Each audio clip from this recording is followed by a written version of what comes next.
સમાચારોની તો વડોદરાથી વિગતો આવી રહી છે। સ્કૂલનો ભાગ એક ધરાશાયી થતા અફરાતફરી મચી ગઈ છે। વાઘોડિયા રોડ ઉપર આવેલી સ્કૂલની આ ઘટના છે, જ્યાં પહેલા માળે વર્ગ 8નો ભાગ ધરાશાયી થયો છે। આ દુર્ઘટનામાં એક વિદ્યાર્થીને ઈજા પહોંચી છે। વિદ્યાર્થીઓ સ્કૂલમાં વર્ગખંડમાં અભ્યાસ કરી રહ્યા હતા। ખાસ કરીને આ અભ્યાસ અહીંયા વિદ્યાર્થી કરી રહ્યા હોત તો મોટી જાનહાનિ સર્જાત, કારણ કે સ્કૂલ ઉપર વાલીઓનો મોટી સંખ્યામાં ધસારો પણ સામે આવ્યો છે। વાલીઓ બાળકોને લેવા તરત જ દોડી આવ્યા। ફાયર બ્રિગેડ, તબીબો અને પોલીસ સ્કૂલ ઉપર મોટી સંખ્યામાં પહોંચી હતી। વર્ગખંડનો ફ્લોરિંગ ધરાશાયી થતા બેન્ચીસ પણ નીચે પડી ગઈ હતી। તમામ બેન્ચો નીચે પડી હતી। આ ઘટનાના દ્રશ્યો પણ સામે આવ્યા છે।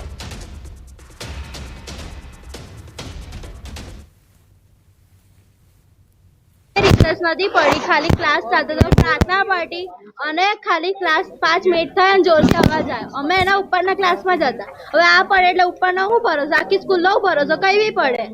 અને પેલા ટિફિન બોક્સ લટકે છે, કેટલા બધા છોકરાઓ પડી ગયા નીચે, બેન્ચીસ બી પડી ગઈ, ટીચર્સને બી વાંચ્યું। એ ઉપર બેઠેલો હતો, આવતો હતો અને ઉપરથી એકદમ સ્લેબ નીચે પડ્યો। એ સીધો સ્લેબની જોડે જ નીચે પડ્યો। તેના હાથમાં એમાં થોડું હોરાયું છે। આ લોકોએ કોઈ જાણ કરી નથી વાલીને કે એ તો મને મારા ફ્રેન્ડ દ્વારા ખબર પડી તો મેં ફોन કર્યો मैडम ने। दीवार थी तो कुछ गिर गई है ऐसा। मैं बाजू की सोसाइटी में रहता हूँ, तो मुझे एक आदमी ने बताया कि इधर दीवार गिर गई है, तो मैं तुरंत भागा और बच्चे को थोड़ा इधर उधर भाग रहे थे तो उनको रेस्क्यू करके बच्चे को उनकी साइकिल देके मैंने बच्चियाँ थी तो मैंने उनको विदाई किया। આજે બપોરની પાળી હતી, એ છોકરાઓની અત્યારે રિસેસ ચાલતી હતી। એ ટાઈમ પર અમે લોકો બધા જ ભાગીને ગયા કે શું થયું ત્યાં। મારા ડેડી અને બીજા સોસાયટી, કારણ કે એક્ઝેક્ટ પાછળ જ અમે લોકો રહીએ છીએ। આખી દિવાલ જ આખી પડી ગઈ। ત્યાં 2-3 છોકરાઓ હતા જે દબાઈ ગયા હતા, એ લોકોને કાઢવામાં આવ્યા। એઝ સચ કોઈ સિરિયસ ઇન્જરી કે કંઈ થયું નથી। વડોદરા શહેરના વાઘોડિયા રોડ વિસ્તાર પર આવેલી એક શાળા છે, તેની છતનો ભાગ ધરાશાયી થયો છે, જેના કારણે મોટી હોનારત જે છે તે સર્જાઈ છે। અને સમગ્ર મામલે વાત કરવામાં આવે તો વાઘોડિયા રોડ ગુરુકુલ 4 રસ્તા પાસે શ્રી નારાયણ વિદ્યાલય આવેલી છે। અને આજે જ્યારે બાળકો અહીંયા પોતાની પાર્ક કરેલી સાયકલ લેવા માટે આવ્યા હતા, દરમિયાન જે છતનો કેટલોક ભાગ છે તે ધરાશાયી થઈ ગયો હતો। રિસેસ દરમિયાન પહેલા માળે વર્ગ 8નો ડી ભાગ જે છે તે ધરાશાયી થઈ ગયો હતો। સ્કૂલનો ભાગ ધરાશાયી થતાં જે 3 થી 4 વિદ્યાર્થીઓ છે તેઓ દબાયા હતા અને એક જે વિદ્યાર્થી છે તેને ઈજાઓ જે છે તે પહોંચી છે। ઉલ્લેખનીય બાબત છે કે વિદ્યાર્થીઓ સ્કૂલના વર્ગખંડમાં અભ્યાસ કરતા હોત તો મોટી જાનહાનિ જે છે તે સર્જાઈ હોત। વાલીઓ સાથે વાત કરી તો વાલીઓનું કહેવું છે કે બાળકો જે છે, કેટલાક બાળકો વર્ગખંડમાં હાજર હતા, દરમિયાન જ આ ઘટના બની, એટલે એકાદ બે બાળકો જે છે તે ઉપરથી નીચે પટકાયા છે। સ્કૂલ પર વાલીઓ અને જે પોલીસ છે તેનો જે છે કાફલો અત્યારે દોડી આવ્યો છે। ગીર સોમનાથથી તસવીરો આવી રહી છે સામે। વેરાવળની જલારામ સોસાયટીમાં વરસાદી પાણી ભરાયા છે। સમગ્ર સોસાયટી પાણી થઈ ગઈ છે। રોડ રસ્તા પાણીમાં ગરકાવ થઈ જવા પામ્યા છે અને જેના પગલે વાહન ચાલકો અટવાયા છે। તેઓની મુશ્કેલીમાં વધારો થયો છે। જલારામ સોસાયટીમાં વરસાદી પાણી ઘૂસી આવ્યા છે। જોઈ શકાય છે કે આ તળાવ વિસ્તાર આખો બની ગયો છે। તમામ શેરી, મહોલ્લા, ગલીઓમાં જ્યાં નજર પડી રહી છે તે માત્ર ને માત્ર પાણી જ દેખાઈ રહ્યું છે। લોકોને આ પાણીમાંથી પોતાના વાહન પસાર કરવા પણ મુશ્કેલી ભર્યા બની રહ્યા છે। કામ ધંધે જવું તો કેવી રીતે, તે પણ એક મોટો સવાલ અહીંયા આ વિસ્તારમાં ઊભો થઈ રહ્યો છે। જે રીતના પાણી ભરાયા છે, લોકોની દુકાનોની અંદર પણ આ પાણી ઘૂસ્યા હોય તેવી નોબત અહીંયા આવી પડી છે। આ વિસ્તારની હાલત અત્યંત દયનીય બની છે। જ્યાં નજર પહોંચી રહી છે ત્યાં માત્ર ને માત્ર પાણીનું જ સામ્રાજ્ય છવાયેલું હોય તેવું જોવા મળી રહ્યું છે। ગીર સોમનાથના જલારામ સોસાયટીના આ દ્રશ્યો આપને બતાવી રહ્યા છે। ગીર સોમનાથમાં ગઈકાલે ભારે વરસાદ પડ્યો। આજે વહેલી સવારથી પણ વરસાદી માહોલ આ વિસ્તારમાં છવાયેલો જોવા મળ્યો। રાજકોટના જામકંડોળાના થોરડી ગામે ધોધમાર વરસાદ વરસ્યો। થોરડી ગામે ભારે વરસાદ વરસતા નદીઓ બે કાંઠે વહેતી થઈ છે। નદી કાંઠે રહેલા તટેશ્વર મહાદેવ મંદિરમાં પણ વરસાદી પાણી ઘૂસી આવ્યા હતા।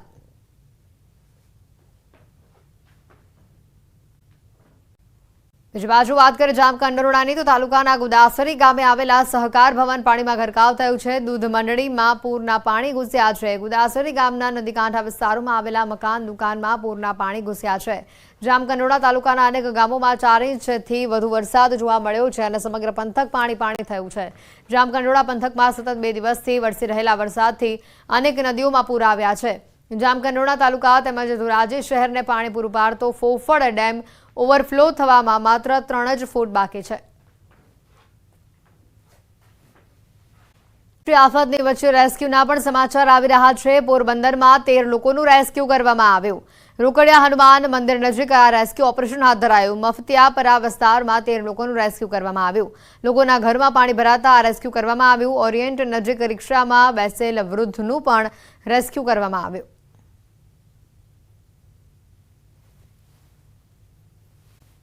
આવી રહ્યા છે શહેર તેમજ ગ્રામ્ય વિસ્તારોમાં વરસાદ જોવા મળી રહ્યું છે. કોરીવાડ વિસ્તારમાં વરસાદી પાણી ફરી વળ્યા છે. ઘરોમાં પણ વરસાદી પાણી ઘૂસ્યા છે. શેરી ગલીઓમાં વરસાદી પાણી ફરી વળ્યા છે. આ પાણીના કારણે લોકોના વાહનો પણ બંધ પડ્યા છે. ભારે હાલાકી લોકો વેઠવી રહ્યા છે. પોરબંદરથી આ દ્રશ્યો સામે આવી રહ્યા છે. ભારે વરસાદના કારણે લોકોના વાહનો બંધ પડ્યા. આ દ્રશ્યો સામે આવ્યા. શેરીઓની અંદર નદી વહેતી હોય તેવા આ દ્રશ્યો છે. પોરબંદર શહેરમાં તેમજ ગ્રામ્ય પંથકોમાં સતત બીજા દિવસે વરસાદી વાતાવરણ છે તે યથાવત જોવા મળી રહ્યું છે. હું આપને જે દ્રશ્યો બતાવી રહ્યો છું આ દ્રશ્યો છે પોરબંદર શહેરના રામટેકરી વિસ્તારના દ્રશ્યો છે કે જ્યાં અનેક લોકોના વરસાદી પાણીના કારણે વાહનો છે તે બંધ થઈ ચૂક્યા છે અને તેના કારણે લોકોને ભારે હાલાકીનો સામનો છે તે કરવો પડી રહ્યો છે. અહીંના સ્થાનિકો આપણી સાથે છે, આપણે તેમની સાથે પણ વાતચીત કરવાનો છે તે પ્રયત્ન કરીશું. શું કહેશો કે આ પ્રકારની પરિસ્થિતિનો સામનો તમે કોઈ કરી રહ્યા છો? અહીં 2 દિવસ ત્યાં અતિશય વરસાદ પડે છે અને આજના દિવસ જે ઘરમાં પાણી કરી ગયા, કોરીવાડ વિસ્તારમાં બધાના ઘરમાં પાણી ગરી ગયા છે અને હજી વરસાદની છે જ સંભાવના હજી ચાલુ રહેશે. છતાં આપણી રીતે બધી સેવા કરે છે. નગરપાલિકાની બધાની સેવા છે પણ ગટરના હિસાબે પાણી બહુ ભરાઈ ગયા છે. અહીંયા ચોક્કસ તો પાણી ભરાઈ ચૂક્યા છે. અહીંયા પાણી શા માટે ભરાય છે? શા માટે પાણીનો નિકાલ નથી? તકલીફ કયા પ્રકારની થઈ છે? શું કહેશો? એ આ ગટરો ને બધી જામ થઈ ગઈ ને આમાં છે ને ઘરમાં તો આમ તમે આમ જો તો ખરા ઘરની હાલત તો જો અમારે આખું ઘરમાં પાણી છે. ઘરમાં પાણી છે ત્યાં પાણી નિકાસ તો હોવો જોઈએ ને અહીંયા, કારણ કે ગટરો આખી જામ છે. ગટરો સાફ થાય તો કંઈક પાણી નીકળે અને કાંઈ નિકાસ છે જ નહીં. પાણી ગમે ત્યાં વરસાદ પડે ત્યાં પાણી ભરાઈ જાય. ગમે એટલો વરસાદ પડે 2 ગલીમાં ભરાઈ જાય કોરીવાડમાં, કારણ કે 2 જગ્યાએ છે ને પાણીનો નિકાસ છે જ નહીં એમાં, કારણ કે બધું પાણી ત્યાં ભેગું થાય. આખું ગામનું પાણી નીકળવાનું ઓળવું નથી જાય. ગલીના ઘરોમાં પાણી આખો આમ ગંધારવાળો તો જો તમે ઘરમાં. ચોક્કસ તો લોકોના ઘરમાં પણ પાણી ફરી વળ્યા છે. કાકા શું કહેશો, કેટલા વર્ષથી આ જ પ્રકારની પરિસ્થિતિ અને ખરેખર અહીંયા પ્રી મોન્સૂનની કામગીરી થાય છે? ખરે જોઈ નથી થતી હોય એવી, કદાચ થઈ હશે, ધ્યાન બહાર રહી ગયું હોય. પણ આ નીચાણવાળો વિભાગ છે. અહીંયા જો પાણી તમારે સાફ રાખવું હોય તો ચોમાસા પહેલા ગટર આખી ચોખ્ખી કરે. જે અહીંયા સાંડિયા ગટર છે, ભૂગર્ભ ગટર જે સાંડિયા ગટર છે, એ સાંડિયા ગટર આખી ચોખ્ખી કરે તો જ અહીંયા પાણી ના ભરાય. બાકી તો અહીંયા આ જ પરિસ્થિતિ રહેવાની છે. ચોક્કસ તો દર વર્ષે આ જ પ્રકારની પરિસ્થિતિનું નિર્માણ થાય છે.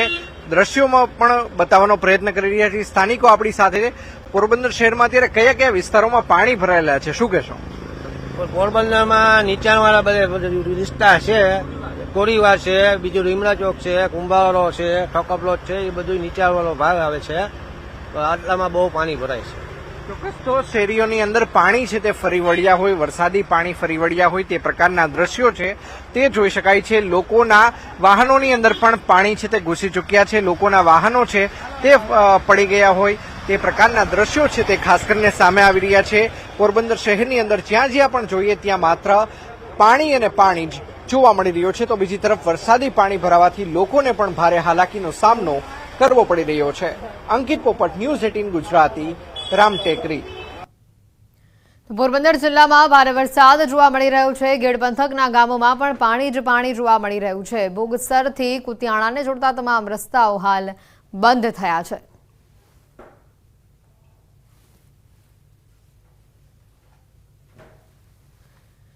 પોરબંદરના એમજી રોડ ઉપર ગોઠણસમાં પાણી ભરાયા છે. શહેરના મુખ્ય રસ્તાઓ પાણીમાં ગરકાવ થયા છે. MG road, Wadia road, hospital road પર વરસાદી પાણી ફરી વળ્યા છે. ગોઠણ ડૂબ પાણીથી વાહન ચાલકો પણ પરેશાન થયા છે. કેટલાય વાહન ચાલકોના વાહનો બંધ પડ્યા હતા.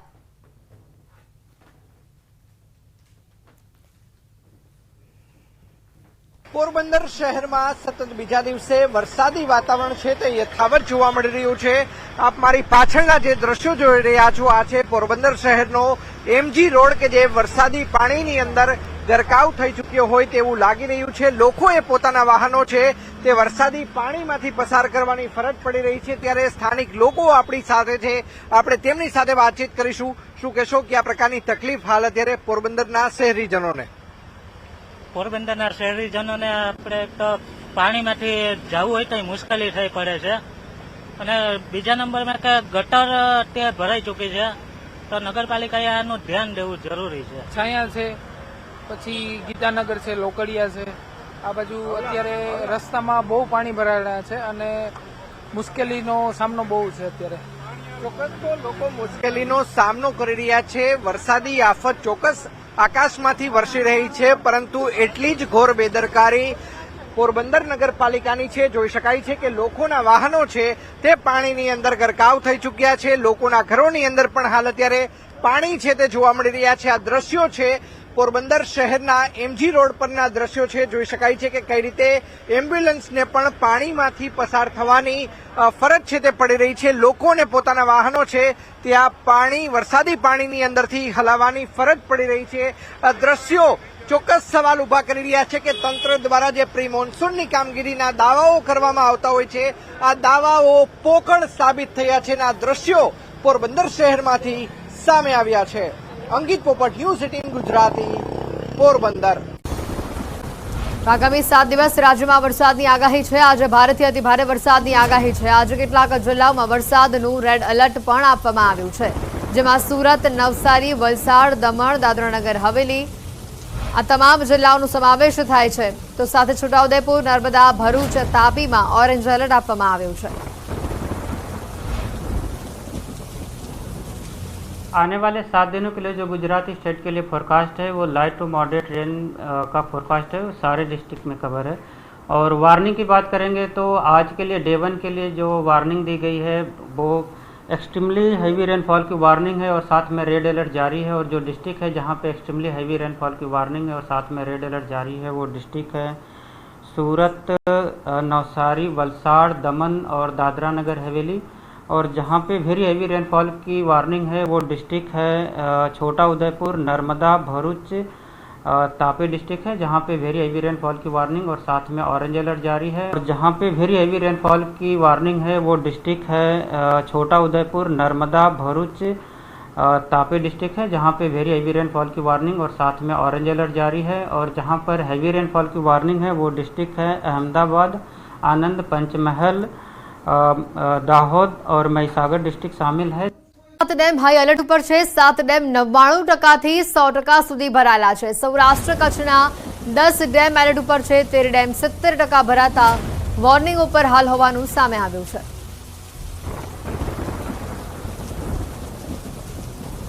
સૌરાષ્ટ્ર કચ્છના 10 જેટલા ડેમો એલર્ટ ઉપર હોવાની માહિતી. 13 જેટલા ડેમ જે છે તે 70% ભરાતા તેને વોર્નિંગ જાહેર કરાઈ છે. આસપાસના જે ગામો છે તેને પણ સતર્ક રહેવાની સૂચના આપી છે. ત્યાં વોર્નિંગ અપાઈ છે. કેટલાક લોકોનું જરૂર જણાય તો સ્થળાંતર કરવાની પણ તૈયારીઓ કરવામાં આવી છે. 7 ડેમ 99% થી 100% સુધી ભરાયા હોવાની પણ માહિતી છે.